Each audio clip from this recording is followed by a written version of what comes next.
Hello guys, Assalamualaikum. It's me Yasin Arafat Oppo and welcome to my new video.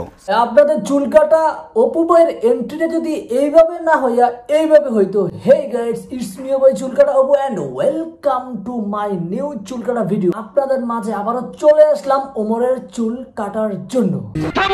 ব্যাপারটা কিন্তু পুরো জয়মা ক্ষীর হয়ে যেত। Hey, what's up baby? Assalamualaikum, this is Shantu and welcome to brand new episode. So আজকের video হইতাছে চুল কাটা নাপিত ভার্সেস ওমর। হ্যাঁ, লাস্ট কয়েকদিন যাবত ফেসবুকের ভিতরে, ইউটিউবের ভিতরে, টিকটকের ভিতরে ঢুকলে দেখতেছি ওমর আর চুল কাটা নাপিতের কন্ট্রোভার্সি। আমাদের আব্বা এই রেকর্ড করছে, আমাদের আব্বা ওই রেকর্ড করছে, আমাদের আব্বা 30 মিলিয়নের ভিউ কামাই ফেলছে। এই ভিডিওতে চুল কাটা অপু যতবার না আব্বা আব্বু ডেডি বাবা বইলা ডাকাডাকি শুরু করতেছে, আমার মনে হয় না তার নিজের বাপরেও ভাই এতবার সে আব্বা ডেডি করে ডাকছে। মিথ্যে কথা। এক সেকেন্ড আমি একটু হাগু করে আসি। আর প্রচুর পরিমাণে হাগা ধরছে। হ্যাঁ ভাই, হাগুর চাই পারা গেছ না, ঠিক আছে? তারপর পেট পুরা ব্লাস্ট করবো, ঠিক আছে? এমনি তো তোর হাগুর গন্ধে পুরা দুর্গন্ধ ছড়াই যাচ্ছে সোশ্যাল মিডিয়াতে। আগে তুই হাগু টাগু কইরা তারপরে আবার নতুন করে ভিডিও বানাতে শুরু কর। হ্যাঁ, না হলে দেখা যাবে কি তুই হাগু করার আগে পুরো প্যান্ট পুরা লেটকায় ফেলবি। আমি চাই আপনারা আমার হাগাটা দেখেন। হ্যাঁ, চুল কাটা নাপিত, তুই যদি তোর হাগু দেখাইতে চাস তাহলে তোর যে একটা পার্সোনাল ডেইরি ফার্ম আছে না, ওই সেই ফার্ম রে দেখাইস। এর অপমান আমি সহ্য করব না।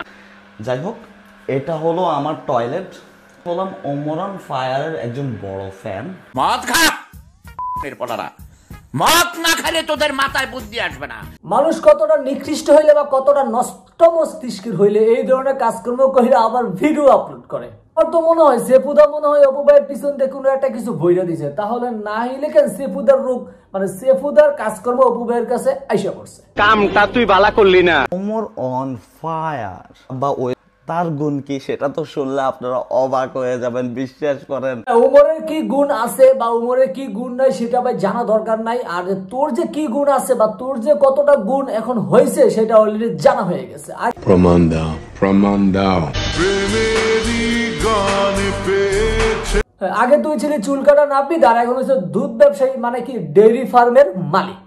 এই ভিডিওতে আমার কখনো ব্লগ ভিডিওতে 5 মিলিয়ন ভিউ যায় না। যদি এই ভিডিওতে 5 মিলিয়ন ভিউ যায় তাহলে আমি ধরে নিব যে ওমর অন ফায়ার একটা ব্র্যান্ড। হ্যাঁ, এতক্ষণ পরে না হয় চুল কাটা নাপিত পুরো লাইনে আইসা গেছে, ঠিক আছে? যে তার মূল উদ্দেশ্যটা কি? তার মূল উদ্দেশ্য হইতেছে কি তার নাম বেচা, মানে ওমরের নাম বেচা ভিউ কামানো। তাহলে ভাই লাস্টে কেমনে বলে যে 5 মিলিয়ন ভিউজ হইলে কিনা তে আরো ভিডিও এই সেই হ্যামতেন করবো। মাথা নষ্ট। মানে 10 কথার এক কথা সে ওমরের নাম বেচা ভিউ কামাইতে আসছে। ওমর যেই হোক না কেন সেটা কোনো কথা না। আর তুই যেভাবে তার প্রেজেন্টেশন করছ সেইটা সবচেয়ে বড় কথা। তুই হলি একটা নষ্ট মাইন্ডের সুস্থ মস্তিষ্কের নাপিত। একটা থাপ্পড় মারা তোর দাঁতকে ফালা দিব। আমি এতদিন মনে করতাম যে মানুষ যদি হয়তো বা পুষ্টিকর খাবার হিসেবে সবচেয়ে মানুষের বেস্ট খাবার হচ্ছে দুধ, কিন্তু তুই সেটা খাওয়ার পরেও তোর মাথায় কোনো পুষ্টি হয় না, তোর মাথায় কোনো জ্ঞান বুদ্ধি কোনো কিছুই পারে না, ঠিক আছে? হ্যাঁ, জ্ঞান সচল রাখতে কিনা দুধের কোনো বিকল্প নাই, কিন্তু দেখতেছি তুই সেই দুধ খাইয়া পুরা তুই কি নষ্ট হয়ে গেছিস, মানে তোর জ্ঞান পুরা ড্যামেজ হয়ে গেছে। ও ভাই মারো মুঝে মারো। যে কিনা বাংলাদেশের এক সময় টিকটকার ছিল, মানে এখনো টিকটকার আছে, বাট আগে ছিল টিকটকার আর এখন হয়ে গেছে কি ডেইরি ফার্মের ব্যবসায়ী, মানে দুধ ব্যবসায়ী। যদি এই ভিডিওতে 5 মিলিয়ন ভিউ যায় তাহলে আমি ধরে নিব যে ওমর অন ফায়ার একটা ব্র্যান্ড। সে কিন্তু 5 মিলিয়ন ভিউজ চাইছে, অবশ্য দিয়া ইসেন, ঠিক আছে? তা না হলে কিন্তু ভাই খাইতে পারবো না, কোনো কিছু করতে পারবো না। হয়তো বা তার ডেইরি ফার্মের ব্যবসাটা হয়তো বা আপাতত বন্ধ আছে, বা গরু মনে হয় ভালো মতন দুধ দিতে পারতেছে না, সেই জন্য সে মনে হয় তার ডেইরি ফার্মটা ওইটা অতটা টাকা পয়সা ইনকাম করতে পারতেছে না, সেই জন্য অমুকের নাম তমুকের নাম বেঁচে সোশ্যাল মিডিয়াতে আইসা মানে পেট চালানোর মতন কিছু রোজগার করতে চাইতেছে। আর ভাই সম্পূর্ণ ভিডিও দেখার জন্য ধন্যবাদ। সো দেখা হচ্ছে পরবর্তী নতুন কোন এক ভিডিওতে। আসসালামু আলাইকুম।